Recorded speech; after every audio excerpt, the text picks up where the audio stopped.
सुभाषपा अध्यक्ष ओम प्रकाश राजभर इस वक्त मेरे साथ मौजूद हैं। राजभर जी, दिल्ली में एनडीए की बैठक चल रही है और आप लखनऊ में बैठे हुए हैं, क्या बुलाया नहीं गया?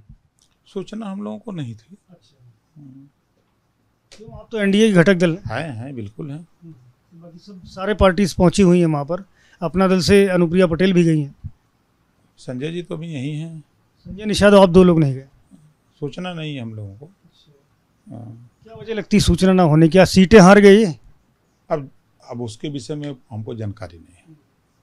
क्या लगता है, आप कॉन्फिडेंट थे? मैंने घोसी में आकर के, मऊ में आकर के आपसे बातचीत की थी। आप कह रहे थे पूर्वांचल में कोई भी ऐसी स्थिति नहीं है कि हम चुनाव हारे हैं, अच्छा चुनाव चल रहा है। फिर गड़बड़ी क्या हुई, कहाँ पर चूक हुई?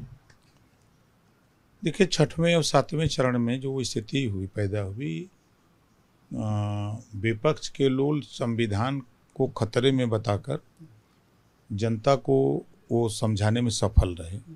हम लोग उनका जवाब देने में असफल रहे, जिससे बसपा का वोट बड़े पैमाने पर ट्रांसफर सपा की तरफ हुआ है। उसी का खामियाजा। मैंने आपसे एक सवाल उस वक्त भी पूछा था कि अखिलेश यादव हर मंच से लगातार ये बात कह रहे हैं कि अगर 400 पार होते हैं तो संविधान बदल देंगे।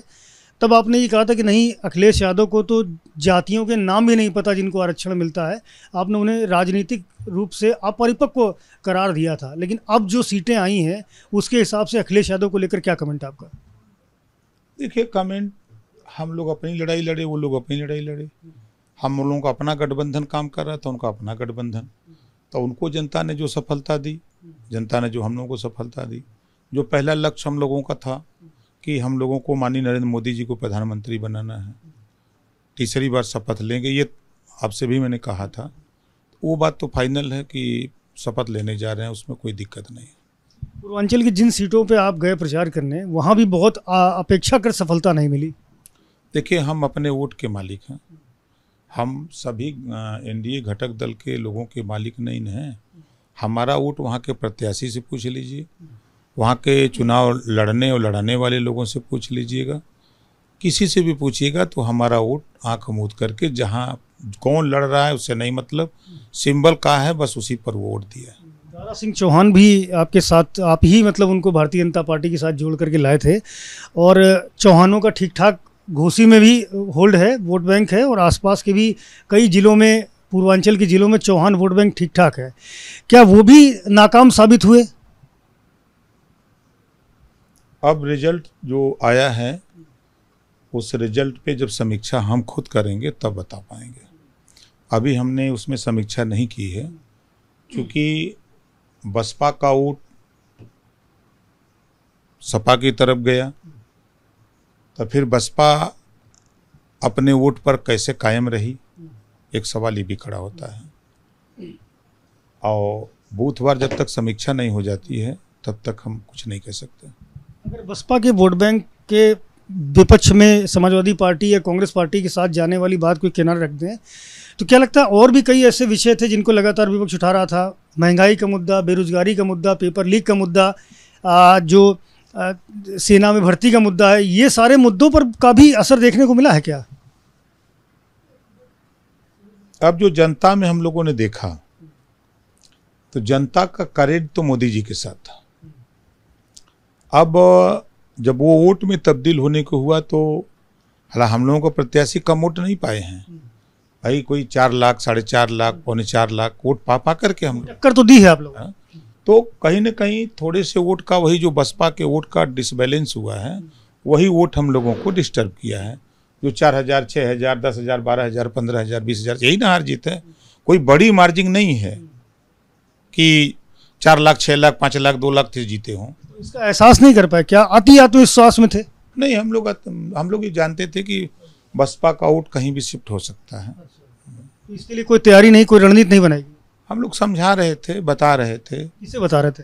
भाई, वोटरों से बता रहे थे, उनके बीच में जाके बैठ के हम लोग चौपाल लगा रहे थे। उनके भारतीय जनता पार्टी नेतृत्व के साथ भी ऐसी कोई चर्चा हुई थी आपकी?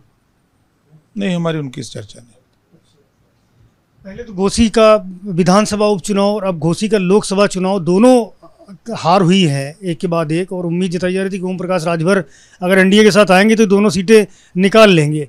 कितना खामियाजा भुगतना पड़ सकता है, कितना नुकसान हो सकता है? देखिए, जब मैं बाई इलेक्शन लड़ा, उस चुनाव को लोगों ने ओम प्रकाश राजभर के साथ जोड़ दिया, ठीक है।